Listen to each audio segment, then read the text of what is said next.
መንግስት ለነዚህ መሰረታዊ ጥያቄዎቻችን እንዳለፈው ጊዜ ሁሉ በጆሮ ዳባ ልበስ ምንም ተግባራዊ እርምጃ ካልወሰደ የምርጫ ተሳትፏችንን እንደገና ልናጤነው እንደምንገደድ እናሳውቃለን ሲል ትብብር አስጠነቀቀ። ትብብር ህዝቡን ለምናደርገው ሰላማዊ ትግል ጥሪ ዝግጁ እንዲሆን ያሳስባል ያለ ቢሆንም ለሰላማዊ ትግል ጥሪ ዝግጁ እንዲሆን ባስተላለፈው መልእክት ላይ በዚህ ቀንና በዚህ ቦታ ከማለት ተቆጥቧል። የፓራ ኮማንዶ የፖሊስ ኃይሎቻችን በየትኛውም አስቸጋሪ ሁኔታ ውስጥና በየትኛውም ቦታ የሚሰጣቸውን ግዳጅ በብቃት ለመወጣት የሚያስችላቸው ስነ ልቦናዊ፣ አካላዊ፣ የሙያና የትጥቅ ዝግጁነት ያላቸው በመሆኑ ለኢትዮጵያ ፌዴራል ፖሊስ ብቻ ሳይሆን ለሀገራችን ሰላምና ደህንነት ትልቅ አቅም የሚፈጥር መሆኑ ተመላከተ። የሀገሪቱ ከፍተኛ ብሔራዊ ደህንነት ምክር ቤት እንዳመለከተው ይህ አዲስ ተቋም ከአሜሪካ የሚሰነዘር ማንኛውንም አይነት ወታደራዊ ጫና ለመመከትና በአካባቢው ለሚነሱ እንቅስቃሴዎች ፈጣን ምላሽ ለመስጠት ያለመ ነው ተብሏል። የሩሲያ ጠፈር ኤጀንሲ ገቢውን ለማሳደግ በሮኬቶች ላይ ማስታወቂያ መለጠፍ ጀመረ።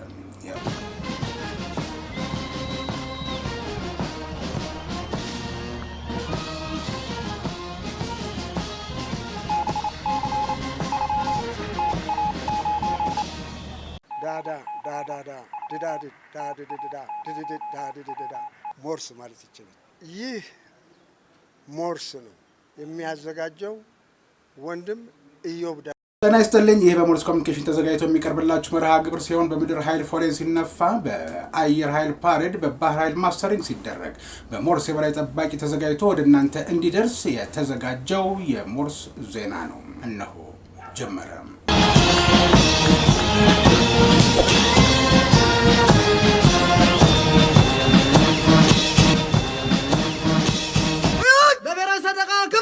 የተወረዳችሁ ቤተሰቦቻችን ለምታደርጉልን ድጋፍና እገዛ እያመሰገንን አሁንም ላይክ፣ ሼር፣ ሰብስክራይብ ማድረጋችሁን እንዳትረሱ ላስታውሳችሁና የሞርስ ኤዲሲ በቅደም ተከተል ካስቀመጠው ቀዳሚ ዜና አልፋለሁ። በሲዳማ ክልል ግብረ ኃይል ተቋቁሞ ባስቀመጠው ውሳኔ መሰረት ነዳጅ በኩፖን ሲሰራጭ መቆየቱን ያስታወሰው አንድ ዘገባ ከግንቦት 10 ቀን 2018 ዓ.ም ጀምሮ የኩፖን ስርዓቱ አበቃ ብሏል። ግብይቱ በተለመደው መልኩ ተሽከርካሪዎች ነዳጅ ባለባቸው ማደያዎች ተሰልፈው እንዲቀዱ ውሳኔ ማስተላለፉን ተከትሎ ነዳጅ በተለመደው ህጋዊ መንገድ ለገበያ እንዲቀርብ የተፈቀደ ቢሆንም ህገወጥ የነዳጅ ሽያጭና የኮንትሮባንድ ንግድ እንዳይኖር አሁንም ግብረ ኃይሉ ከላይ እስከ ታች ጥብቅ ክትትል እንደሚደረግ ጠቅሷል።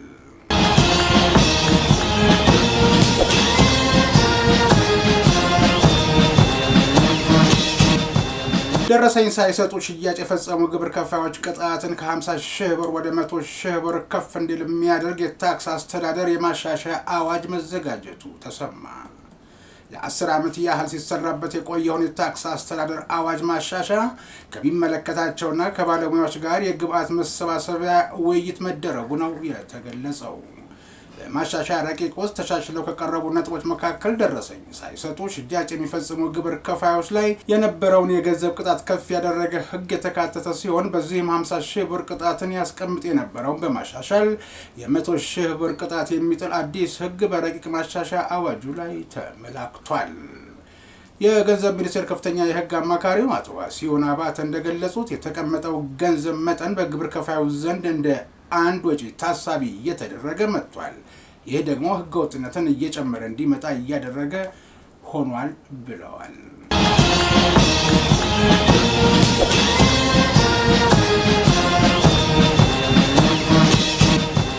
ለቻይናው ደቡብ ምዕራብ ሆስፒታል የህክምና ቡድን የእውቅናና የምስጋና መርሃ ግብር ተካሄደ። በቻይናው ደቡብ ምዕራብ ሆስፒታል ስር የሚገኙ 14 የህክምና ባለሙያ ወታደራዊ አመራሮች በመከላከያ ስፔሻላይዝድ ሪፈራል ሆስፒታል ግሩፕ እና በመከላከያ ዲያግኖስቲክ ማዕከል ለ1 ዓመት የቆየ ዘመናዊ የህክምና አገልግሎትና የስራ ላይ ስልጠና ድጋፍ ሲሰጡ ቆይተው አጠናቀዋል። የሆስፒታሉ ኃላፊ ብርጋዴር ጀነራል ሸዋዬ ኃይለ የቻይናው ደቡብ ምዕራብ ሆስፒታል ወታደራዊ ህክምና ቡድን አባላት በሆስፒታሉ በቆዩባቸው ጊዜያት ላከናወኑ ስልጠናና የህክምና አገልግሎት ከፍተኛ ምስጋናቸውን አቅርበዋል። ቡድኑ በዘመናዊ ሆስፒታል አገልግሎት አሰጣጥ ላይ ላበረከተው ከፍተኛ አስተዋጽኦ የእውቅና ሰርተፊኬት፣ ሜዳሊያና የኢትዮጵያን ባህላዊ አልባሳት በስጦታ አበርክተውላቸዋል። በቻይና ወታደራዊ የጤና ተቋማትና በመከላከያ ስፔሻላይዝድ ሪፈራል ሆስፒታል መካከል ያለው አብሮነትና ትብብር የሚደነቅ መሆኑን የገለጹት ኃላፊዋ ይህ መልካም ትብብር አንድነት ይበልጥ ተጠናክሮ መቀጠል እንዳለበትም ተናግረዋል። የቻይና ወታደራዊ ሕክምና ቡድን በቆይታው በላቦራቶሪ፣ በዲያሊሲስ፣ በአይሲቲ፣ በባዮሞለኪውላር፣ በሜዲካል ኢሜጂንግ እና በቀዶ ጥገና ዘርፎች ላይ የነጻ ሰርቪስ አገልግሎትና የቀጥታ የስራ ላይ ስልጠና ተግባራትን በስኬት አከናውኗል። አገልግሎታቸውን ባጠናቀቁ ባለሙያዎች ምትክ አዲስ ለመጡ 13 የቻይና ሕክምና ባለሙያ አባላት የቅበላና የእንኳን ደህና መጣችሁ መርሃ ግብርም ተከናውኗል። ዘገባው የማዕከሉ የሰራዊት ስነ ልቦና ግንባታ ነው።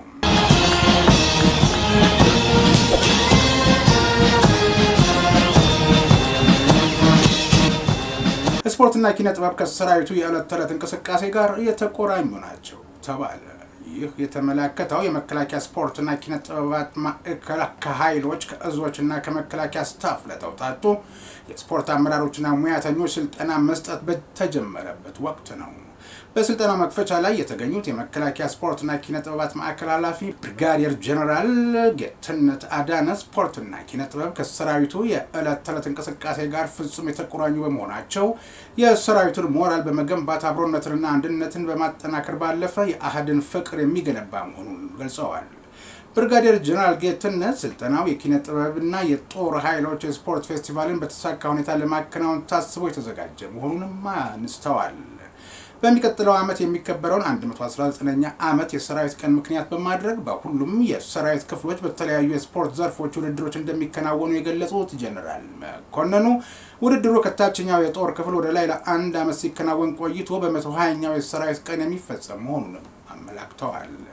የጦር ኃይሎች ስፖርት ፌስቲቫል ከ1948 ዓ.ም ጀምሮ ለ20 ጊዜ መካሄዱን የገለጹት ደግሞ በመከላከያ ስፖርትና ኪነ ጥበባት ማዕከል የውድድር ስፖርቶች ዝግጅትና ክትትል መምሪያ ኃላፊ ተወካይ ኮሎኔል ሀብታሙ አድማሱ ናቸው።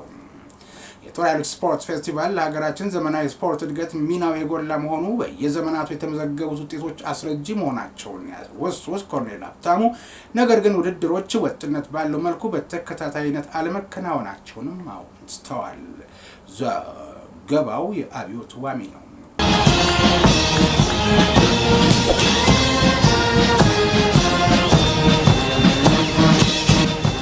በሴክተር 4 የኢትዮጵያ ሰላም አስከባሪ ሰራዊት ዝግጁነት ውጤታማ መሆኑ ተረጋገጠ።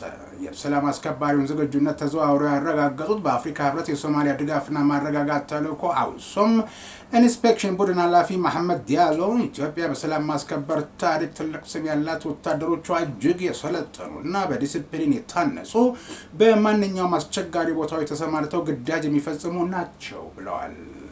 በተለይም ሀልገን ያለውን ሰላም አስከባሪ የዝግጁነት ቁመና ባረጋገጡበት ወቅት የቦታው አስቸጋሪነት ሳይገድባቸው ሰራዊቱም ሆነ መሳሪያዎች ግዳጅን በአስተማማኝ ለመወጣት የሚያስችል ጥሩ አቅም ላይ መገኘታቸውን ተመልክተዋል። የኢንስፔክሽን ዓላማው የጥራት ቁጥጥርና የድጋፍ ስርዓት መሆኑን ያነሱት ኢንስፔክሽን ኃላፊው በተልዕኮ የመግባቢያ ሰነድ መሰረት የተሰማራው ሰራዊት ተሽከርካሪዎች፣ መሳሪያዎችና ሌሎች ቁሳቁሶችን በፍተሻ ማረጋገጣቸውና በጥሩ ዝግጅት ላይ መገኘታቸውን ገልጸዋል። የሴክተሩ ኢንስፔክሽን ክትትልና ቁጥጥር ኃላፊ ሻለቃ ታደሰ ይመር በሞተራይዝድ እና ሜካናይዝድ ሻለቆች እንዲሁም በሴክተር ስታፉ በተደረገው አጠቃላይ ኢንስፔክሽን ተግባር ለሰራዊት የተሰጠውን ግዳጅ በብቃት መወጣት የሚያስችል ወታደራዊ ዝግጁነትና ስነ ምግባር ላይ የሚገኝ መሆኑን ተናግረዋል። ዘገባው የመንበረ መለሰ ነው።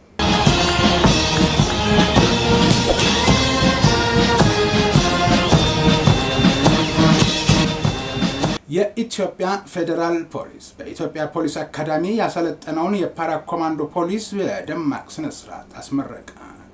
የኢትዮጵያ ፌዴራል ፖሊስ ጠቅላይ አዛዥ ኮሚሽነር ጀነራል ደመላሽ ገብረ ሚካኤል በምረቃ መርሃ ግብሩ ላይ ተገኝተው የሥራ መመሪያ በሰጡበት ወቅት በለውጡ መንግስት በተሰጠው ትልቅ ትኩረት የኢትዮጵያ ፌዴራል ፖሊስ የፈጥኖ ደራሽ ኃይልን የሚያጠናክር የመጀመሪያ የሆነውን የፓራ ኮማንዶ ኃይል ማስመረቃችን ቀኑን ለኛ ድርብ ድል ያደርገዋል ብለዋል። ፓራ ኮማንዶ ፖሊስ ተመራቂዎች ከተለያዩ የሀገራችን ብሔር ብሔረሰቦች በልዩ ሁኔታ ተመልምለው ሽብርተኝነትና ጽንፈኝነትን እንዲሁም ድንበር ዘለል ወንጀሎችን በብቃት በመከላከል የሀገራችንን ሰላምና ደህንነት የማረጋገጥ ፖሊሳዊ ኃላፊነታቸውን በብቃት መወጣት የሚያስችላቸውን የንድፈ ሐሳብና የመስክ ስልጠናዎችን እንዲሁም ስነ ምግባራቸውን የሚገነቡ ፖሊሳዊ ባህሎችና እሴቶችን በስልጠና ማግኘታቸውን ኮሚሽነር ጀነራል ገልጸዋል።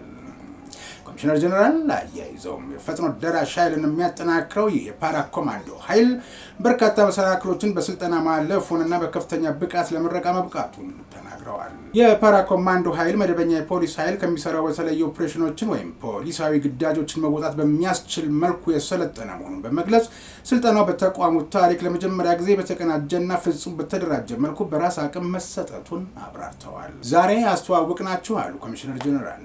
ዛሬ አስተዋወቅናችሁ ዘመናዊ ትጥቆች በተለይ በሽብርተኞች እንቅስቃሴ ወይም እነሱ በተሸሸጉበት በየትኛው መጠለያ ላይ እርምጃ በመውሰድ በውስን የሰው ኃይል ትላልቅ ድል በማስመዝገብ ሽብርተኝነትን ማጥፋት የሚያስችሉ ዘመናዊ የቡድን የጦር መሳሪያዎች ናቸው በማለት ገልጸዋል። የፓራ ኮማንዶ የፖሊስ ኃይሎቻችን በየትኛውም አስቸጋሪ ሁኔታ ውስጥና በየትኛውም ቦታ የሚሰጣቸውን ግዳጅ በብቃት ለመውጣት የሚያስችላቸው ስነ ልቦናዊ፣ አካላዊ፣ የሙያና የትጥቅ ዝግጁነት ያላቸው በመሆኑ ለኢትዮጵያ ፌዴራል ፖሊስ ብቻ ሳይሆን ለሀገራችን ሰላምና ደህንነት ትልቅ አቅም የሚፈጥር መሆኑን ጠቁመዋል። የፓራ ኮማንዶ ኃይል በተሰማራበት የግዳጅ ቀጠና ሁሉ የተቋሙን እሴቶችና ህገ መንግስታዊ ስርዓቱን በማክበርና በማስከበር የተጣለበትን ሀገራዊ ኃላፊነት በታማኝነትና በቁርጠኝነት እንዲወጣ ኮሚሽነር ጀነራል አሳስበዋል።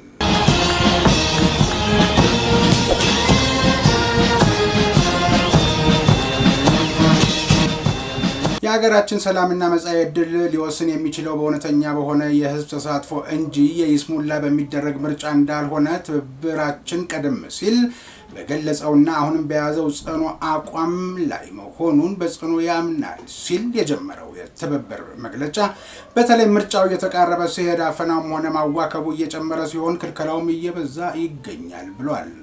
ከእጩዎች ምዝገባ ጀምሮ ቅድመ ምርጫ ሂደት ላይ የታዘባቸውን አብዛኞቹ ክስተቶች ለቦርዱ ሪፖርት የተደረጉና መፈታት የሚችሉ ቢሆንም ሳይፈቱ የቀሩ በተለይም በቦርዱ በታችኛው መዋቅር መስራትና ማስተካከል የሚገባውን ባለማድረግ የቀረበ ነው ብሏል። የአሁኑ መግለጫ ከቦርዱ ጋር በየቀኑ የምንለዋወጣቸውንና የተፈቱትን ካነሳን መጽሐፍ አይበቃውም ያለው ትብብር ለይቶ የተስተዋሉ ወይም ያጋጠሙኝ ያላቸውን ችግሮች በመዘርዘር 11 ነጥቦችን አመልክቷል። በአጠቃላይ ገዢው ብልጽግና በተለይ አስቻይ ሁኔታ ባለባቸው አዲስ አበባ፣ ሶስቱም የደቡብ ክልሎች፣ ድሬዳዋና ሐረር ባሉ አካባቢዎች ራሱን እንዲገራና ትብብሩ ምንም እንከን የማይታገስ መሆኑን በትብብሩ ለምርጫ አስቻይነት የቀረቡ ጦርነት ማቆም፣ የፖለቲካ እስረኞችን መልቀቅ፣ ምህዳሩን ማሻሻልና ከእውነተኛ ተቃዋሚ ኃይል ሊቃንና ምሁራን ጋር ሁሉን አቀፍ ድርድር መጀመርን የመሰሉ አሁንም ሳይውል ሳይድር እንዲጀመርና እንዲፈጸም ጥሪያችንን እናስተላልፋለን ብሏል።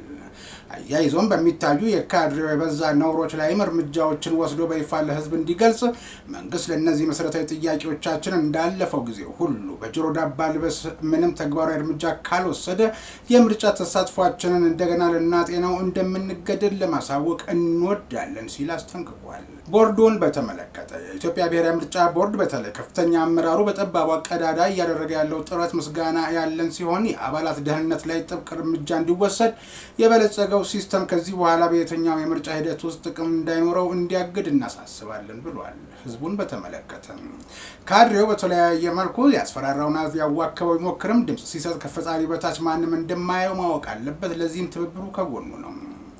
በዚሁ አጋጣሚ ለምናደርገው ሰላማዊ ትግል ጥሪ ዝግጁ እንዲሆን እናሳስባለን በማለት ትብብር መግለጫውን ቋይቷል። ይሁን እንጂ ለሰላማዊ ትግል ጥሪ ዝግጁ እንዲሆን ባስተላልፈው መልእክት ላይ በዚህ ቀንና በዚህ ቦታ ከማለት ተቆጥቧል።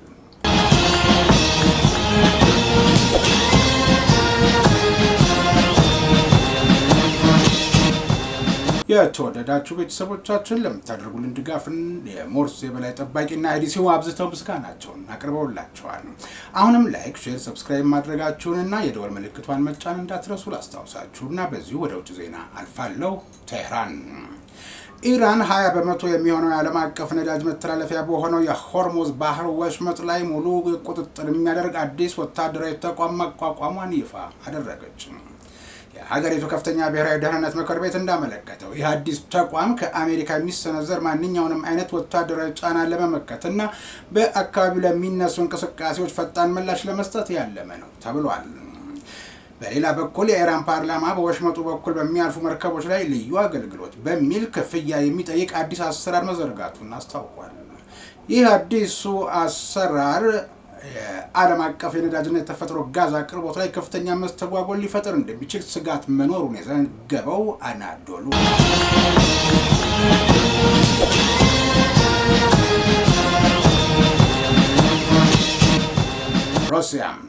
የሩሲያ ጠፈር ኤጀንሲ ገቢውን ለማሳደግ በሮኬቶች ላይ ማስታወቂያ መለጠፍ ጀመረ።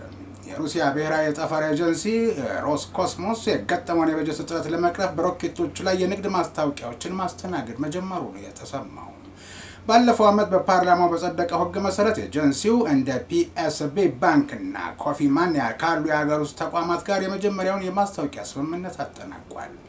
ናሳ የመንግስት ተቋም በመሆኑ ራሱን ችሎ ገቢ ማመንጨት የማይፈቀድለት ሲሆን እንደ ስፔስ ኤክስ ያሉ የግል ኩባንያዎች ደግሞ የሮኬት መፈንዳት አደጋ ስላሳሰባቸው ስማቸውና አርማቸው ከውድመት ጋር እንዲያያዝ እንደማይፈልጉ ተገልጿል። በአንጻሩ ሩሲያ ከዚህ ዓመት ጥር ጀምሮ ማስታወቂያዎችን በመለጠፍ በመቶ ሚሊዮኖች የሚቆጠር ሩብል በማግኘት ላይ ትገኛለች። የማስታወቂያ ዋጋ የሚሰላው እንደ ይዘቱ ስፋትና የቆይታ ጊዜው ሲሆን ዋና ዓላማውም ቀጥተኛ ሽያጭ ሳይሆን ከፍተኛ ትኩረት የሚስብ የህዝብ ግንኙነትን መፍጠር ነው።